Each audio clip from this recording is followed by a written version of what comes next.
This is one of the best business experiences I've ever experienced in my entire life. And when you're in business long enough, you meet all types of people. You meet people that are very uptight, very angry, very happy, and everything in between.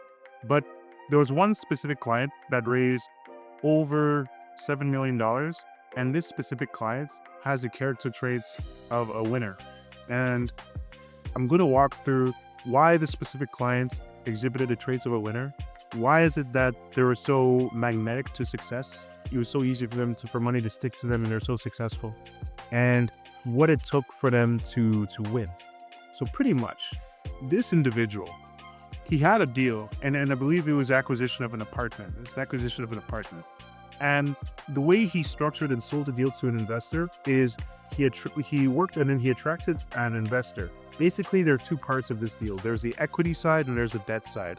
The equity side, he managed to have success in that because he was very focused on tax strategy, because he pushed something called a 1031 exchange. And so this is a strategy that allows you to defer tax, basically pay tax later, or probably just keep on deferring it so you don't have to pay it if you keep on swapping the real estate you have with a similar kind of real estate. In other words, a like kind type of piece of real estate. And it's because of that, he got the equity part of the deal. It's kind of like a down payment on a mortgage. If somebody needs to do a mortgage, they need to, let's say the mortgage is 1 million. They have to put 25% down, so $250,000 down, so that they can get the whole deal done. So in this case, it was a $6 million piece of like loan that they had to get, and then it was a $1 million down payment. And so that's how he was able to successfully attract the investor for the $1 million down payment.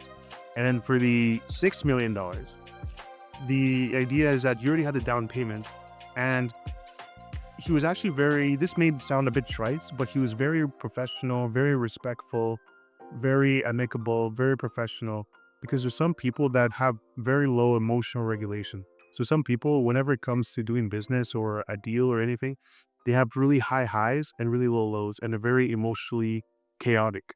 And they just can't handle stress. They're very just all over the place. And I know it sounds very trite, but some people can't actually handle their emotions.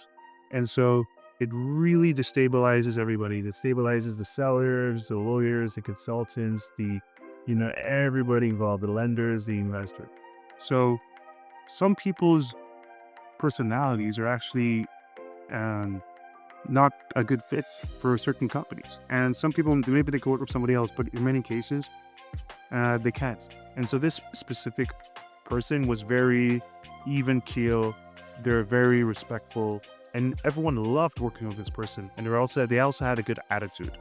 And so because of that, it was very easy to find somebody that was really easy to work with. And then the last thing is that on the financing piece, working with people that are fast, because it's important to work with people that are good. In other words, get the best interest rates, get the best terms, whether it's equity or debt, depending on the situation. But you have to work with people who are fast, because if you work with people who are slow but get the best rates and stuff like that, that could work.